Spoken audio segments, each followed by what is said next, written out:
कोई भी मंत्र होता है गुप्त रहना चाहिए, इसको प्रकट नहीं किया जाता है। ओम ब्रह्म की व्याकृति है, गायन किया जाए, जो वाणी से निकाला जाए, जो भी हम शब्द निकालते हैं गायत्री मंत्र की अगर उपासना करते हैं तो हमारी वाणी शुद्ध होती है। नमस्कार, मैं हूँ प्रियंवदा तिवारी और आप देख रहे हैं तिलक पत्रिका। अभी हमारे साथ ज्योतिर्विद संजय उपाध्याय जी हैं, जिनसे हम जानेंगे कि गायत्री मंत्र को किसको करने चाहिए और इसके जप विधि क्या है, उसके प्रभाव क्या होते हैं। नमस्कार, आपने बहुत अच्छी बात कही। गायत्री मंत्र है क्या, पहले यह जानिए। गायत्री माँ को ये वेद माता है, वेदों की जननी है और विश्वामित्र ऋषि के द्वारा इनका प्रादुर्भाव हुआ है और ब्राह्मणों की यह मूल कही जाती है। तो ये गुप्त है। गुह्यात गुह्य गोप्त्रित्वम गृहाणास्मत् कृतम जपम सिद्धिर्भवतु मे देवः तत्प्रसादान महेश्वरिया महेश्वरः। कोई भी मंत्र होता है गुप्त रहना चाहिए, इसको प्रकट नहीं किया जाता है। गोस्वामी जी ने भी कहा है कि मंत्र तभी प्रभावी होता है जब तक वो गुप्त हो। तो गायत्री मंत्र आज जो टीवी चैनलों पर या इस तरह से चलाया जा रहा है अशुद्ध तरीके से, वो सभी अशुद्ध है। यह ब्रह्म विद्या है।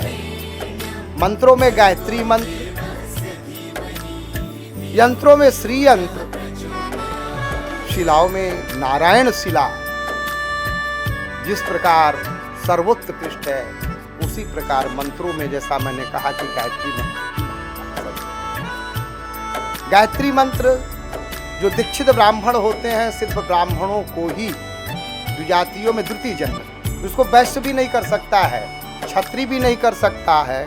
मैं आपके मीडिया के माध्यम से बता देना चाहता हूँ कि बहुत भ्रांति समाज में फैली हुई है कि सभी लोग गायत्री मंत्र पढ़ रहे हैं।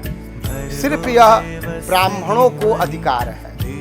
जन्मना ब्राह्मणो गेय संस्कार दुजुच्यते अवेद पाठी भवेत पंडितः। जन्मना ब्राह्मण है, जन्मना जायते शूद्र जो कहा गया है यह छेपक है। जन्मना जायते शरीर होता है, जन्म से शरीर प्राप्त होता है, वह किसी न किसी वर्ण में पैदा ही होगा। जन्मना जायते शूद्र अगर कहीं लिखा है तो छेपक उसको हम मानते। इस आधार पर गायत्री मंत्र सिर्फ ब्राह्मणों को पढ़ने का अधिकार है और किसी को नहीं। और यहाँ तक कि ब्राह्मणों की स्त्रियां, ब्राह्मणियों को भी गायत्री मंत्र पढ़ने का अधिकार नहीं है। ऐसा क्यों, इसके पीछे कारण क्या है? थोड़ा सा मैं आगे और बता दूं कि कितने प्रकार के गायत्री मंत्र होते हैं। क्षत्रियों की गायत्री अलग है, वैश्यों की गायत्री अलग है। क्षत्रियों की गायत्री में जात वेद है, वैश्यों की गायत्री में कुछ दूसरी चीजें हम उसको स्मृति में नहीं आ रही हैं। वह जो है वैश्यों की गायत्री है। कारण क्या है आपने पूछा, बहुत बढ़िया पूछा। कारण क्या है कि किसी भी मंत्र को पढ़ने में नाभि का प्रयोग होता है, इसमें ओम का प्रयोग होता है। व्याकृति, ओम ब्रह्म की व्याकृति है, समझ गई ना। वह नाभि से उसका जागरण होता है। इस वजह से पहली स्थिति यह है कि वह नारी उसको नहीं पढ़ सकती। दूसरी कारण क्या है कि नारी क्यों नहीं पढ़ सकती है, क्योंकि ब्रह्म का ही स्वरूप नारी, ब्रह्म का दूसरा रूप ही नारी है। एको हम बहुश्यामी, ब्रह्म ने एक से बहुत होने की जब कल्पना की तो अपने एक अंग से उसने माया को जन्म दिया।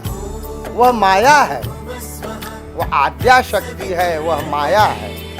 इसलिए उस माया या आद्या शक्ति को जो है गायत्री मंत्र, ब्रह्म मंत्र को पढ़ने का अधिकार नहीं है। वह केवल कोई लौकिक मंत्र पढ़ें, वह उनके लिए विशेष योग है। क्यों? एक उदाहरण देते हैं। जिस प्रकार जमीन में साष्टांग दंडवत पुरुष कर सकता है, स्त्रियां नहीं कर सकती। क्यों? क्योंकि पृथ्वी माता है, स्त्री है। अगर करेंगे तो स्त्री विकर्षण हो जाएगा, समझ गए ना। पुरुष दंडवत करेगा तो विकर्षण नहीं होगा। और उसकी भी बहुत सी चीजें हैं कि मातृ शक्ति में कुछ ऐसी चीजें पाई जाती हैं जिससे उनको जो है इसको पढ़ने का अधिकार नहीं है। चूंकि ये गुप्त और रहस्यमयी चीजें हैं, ये प्रकाशन की विषय नहीं। आगे पुस्तकें जब प्रकाशित होंगी तो इस विषय पर मैं अपना प्रकाश डालने की कोशिश करूँगा। जीवन में गायत्री मंत्र पे क्या प्रभाव पड़ते हैं, इनको कैसे हम अपने जीवन में उतारें? देखिए, गायत्री मंत्र तो मैंने कहा कि यह ब्रह्म है और साक्षात यह ऊर्जा का सबसे बड़ा स्रोत है। किसी भी प्रकार की समस्या है, जिसका गायन किया जाए वह गायत्री। गायत्री का मतलब जो गायन किया जाए, जो वाणी से निकाला जाए, जो भी हम शब्द निकालते हैं गायत्री मंत्र की अगर उपासना करते हैं तो हमारी वाणी शुद्ध होती है, हमारे विचार शुद्ध होते हैं। हम किसी को श्राप देने और किसी को आशीर्वाद देने के भी अधिकारी हो जाते हैं। किसी भी प्रकार की किसी को रोग बाधा या कष्ट हो, उन सभी कष्टों में यह गायत्री मंत्र विशेष लाभकारी है। भगवान सूर्य के मंत्र है, तो इसके विस्तार में देखिए, ये कहा जाता है सविता आया है सूर्य को, यहाँ सविता सूर्य नहीं, ये परम ब्रह्म परमात्मा को कहा जा रहा है। सविता शब्द आने का मतलब, सविता का मतलब होता है सृजन करना। गायत्री ब्रह्म मात्रा मतलब सृजन करती हैं।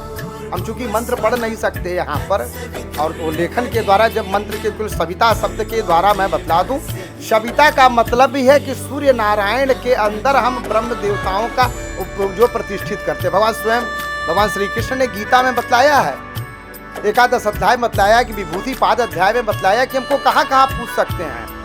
आप पीपल में मुझे देख सकते हैं, नदियों में मुझे, गंगा जी में मुझे देख सकते हैं, गौ में मुझे देख सकते हैं, पुरोहित के रूप में मुझे देख सकते हैं, सूर्य के अंदर मुझे देख सकते हैं। तो सूर्य के अंदर सूर्य की उपासना नहीं है, वह सूर्य के साथ उस पराशक्ति परम ब्रह्म माँ जगदम्बा की उपासना है। उन्हीं के माध्यम से हम उनकी उपासना करते हैं। आजकल टीवी पे और जोर जोर से लोग भी बोलते हैं, और स्कूल में पीरियड भी कराया जाता है गायत्री मंत्र। इसको लेकर तो मैंने पहले कहा गुह्यात हो गई, ये गोप्त्रित्वम गृहास्नात सितम जपम, ये गुप्त है, इसको प्रकाशित नहीं करना चाहिए।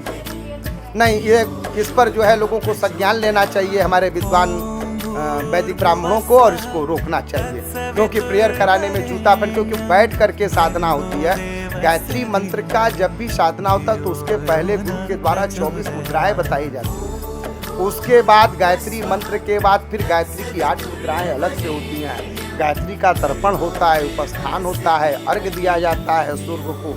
तो इस तरह से जो है प्रेयर करा, ये मजाक बनाया जा रहा है। इस तरह की घटनाओं पर तुरंत जो है वैदिक विद्वानों को विराम दिलाना चाहिए। जोर जोर से लोग मंत्र भी नहीं, मैंने पहले ही ने कहा कि मंत्र को तेज तेज नहीं बोलना चाहिए। ये नहीं, देखिए मंत्र की कुछ अवस्थाएं हैं, हमको हमेशा मंत्र की 4 अवस्थाएं हैं। मध्यमा, ये क्या कहते हैं, बैखरी मध्यमा, बैखरी होता है, मध्यमा होता है, पश्चंती होता है और परा होता है। किसी मंत्र की ये 4 अवस्था हम बोल रहे हैं, आप सुन रही हैं, इसको बैखरी कहते। और कोई भी मंत्र जो होता है बैखरी में नहीं, मध्यमा में किया जाता है, जिसको उपांशु जप कहते हैं, जिसको कोई देखे सुने नहीं। जब हम उस जप को उपांशु में जब करते हैं तो धीरे धीरे जप सिद्ध होने के बाद वह पश्चंती की अवस्था में आ जाता है। पश्चंती की अवस्था में जब आ जाता है तो वह मंत्र हमको दिखलाई देने लगता है, जिसको कहते हैं जपे न जपावे अपने से आवे। वह मंत्र अपने आप आपको दृश्य होने लगेगा, और वहीं से उस मंत्र का देवता आपके सामने प्रकट, वहीं से रिद्धि और सिद्धि का प्रारंभ होता है। अब जब उसके ऊपर जब पहुंचते हैं तो परा की अवस्था होती है, जो ब्रह्मवाणी होती है। तब योगी जब शब्द बोलता है तो ब्रह्मवाणी। ये जप की ये 4 अवस्थाएं हैं, इससे कभी भी तेज से जो है हमको बैखरी में जप करने का अधिकार नहीं है। हमें हमेशा उपांशु में जप करना चाहिए। उपांशु में जप करेंगे तभी उपांशु से हम मध्यमा में आएंगे। उपांशु माने मध्यमा, उपांशु को ही मध्यमा कहते हैं। मध्यमा से फिर हम पश्चंती में आएंगे। जिस मंत्र को जप कर रहे हैं वह पश्चंती माने दिखाई देगा, समझ गए? जो भी मंत्र वो दिखाई देगा। दिखाई देने के बाद उस मंत्र का देवता हमारे सम्मुख प्रकट होगा। फिर उससे हमारी वार्ता को जो भिन्न होकर के हमसे वह देवता प्रकट होकर के वार्ता करेगा, वहीं से रिद्धि सिद्धि प्रारंभ होती है। उसके बाद परा की अवस्था आती है। इसलिए ये गुप्त चीजें हैं, रहस्यमयी चीजें, इसको प्रकाशित नहीं करना चाहिए। जय